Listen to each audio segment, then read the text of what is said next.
혹시 이런 생각 해보셨어요? 지금 여러분이 보고, 듣고, 느끼는 이 모든 현실이 사실은 여러분의 마음이 만들어낸 하나의 이야기라면 어떨까요? 오늘은 우리가 세상을 인식하는 방식을 아주 근본적으로 뒤집어 볼 유식학이라는 불교 철학에 대해 깊이 파고들어 보겠습니다. 자, 이걸로 바로 시작해 볼게요. 화면에 보이는 이 막대기 한번 보시죠? 이 막대기 긴가요? 아마 대부분 네, 길어요 라고 쉽게 대답하실 수 있을 거예요. 하지만 바로 그 대답 속에 우리가 이 현실 세계를 어떻게 만들어내고 있는지에 대한 엄청난 비밀이 숨어 있다는 거죠. 이 막대기의 비밀을 풀려면요, 먼저 그 이전에 어떤 생각이 있었는지부터 살짝 짚고 넘어가야 해요. 유식학이 나오기 전에 있었던 중관학이라는 사상에서는요, 현실을 크게 두 가지로 나눠서 설명했습니다.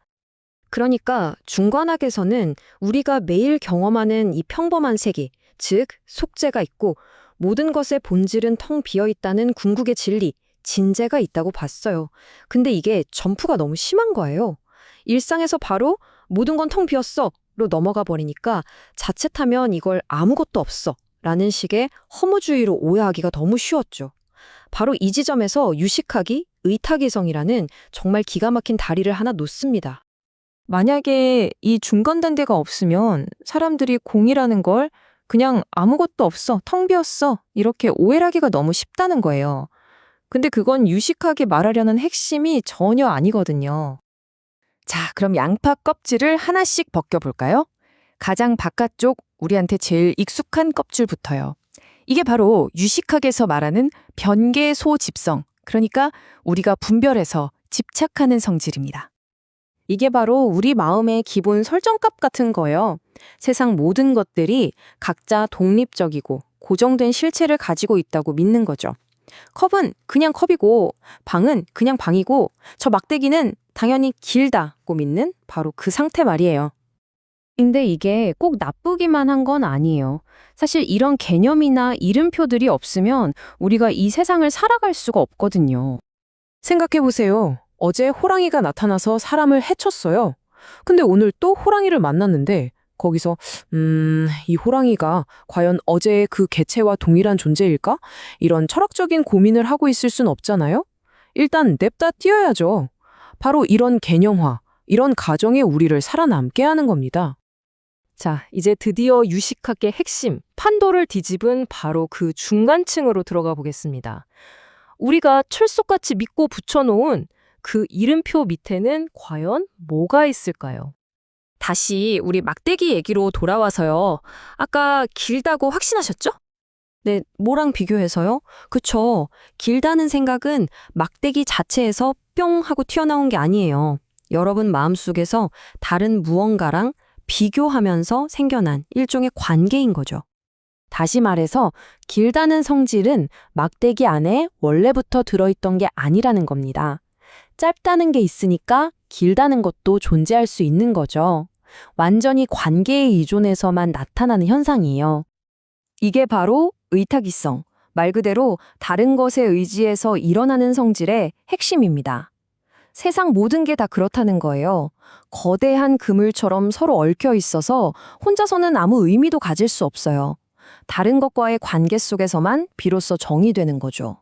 이 방이 크다고 느껴진다면 그건 내 머릿속에 작은 방에 대한 기준이 있기 때문인 거고요. 심지어 우리 머릿속을 돌아도는 온갖 생각이나 망상들까지도 결국은 수많은 원인과 조건들이 얽히고 설켜서 일어나는 현상일 뿐 이 의존의 그물망을 벗어날 순 없다는 겁니다.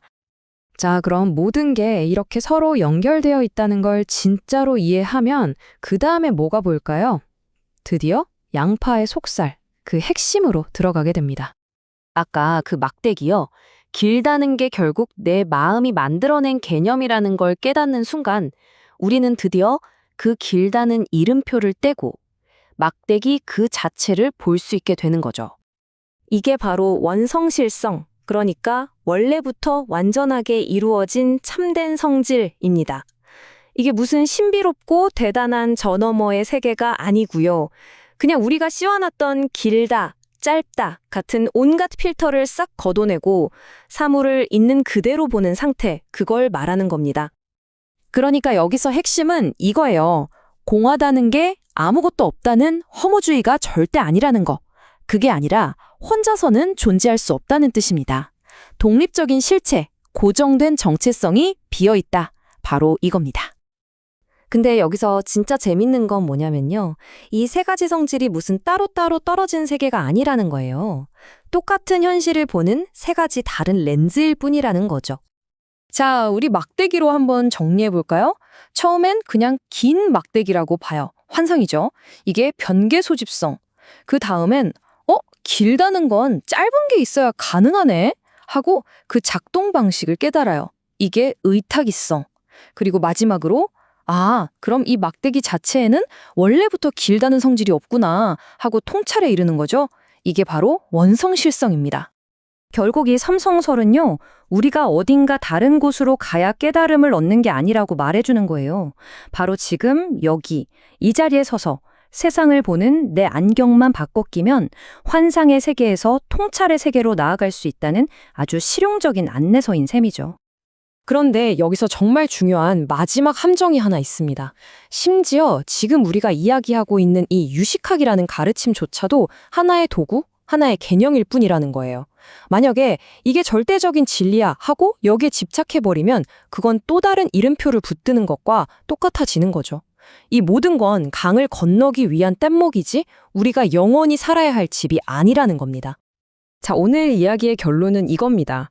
이 세 가지 렌즈로 세상을 바라보면 내 현실이 얼마나 많은 개념과 이름표들로 지탱되고 있는지 보이게 된다는 거죠. 그래서 마지막으로 여러분께 이 질문을 드리고 싶습니다. 여러분의 세계를 구성하고 있지만 단 한 번도 의심해 본 적 없는 그 개념은 뭔가요? 어쩌면 그게 성공일 수도 있고 행복일 수도 있고 혹은 나라는 개념 그 자체일지도 모르겠네요.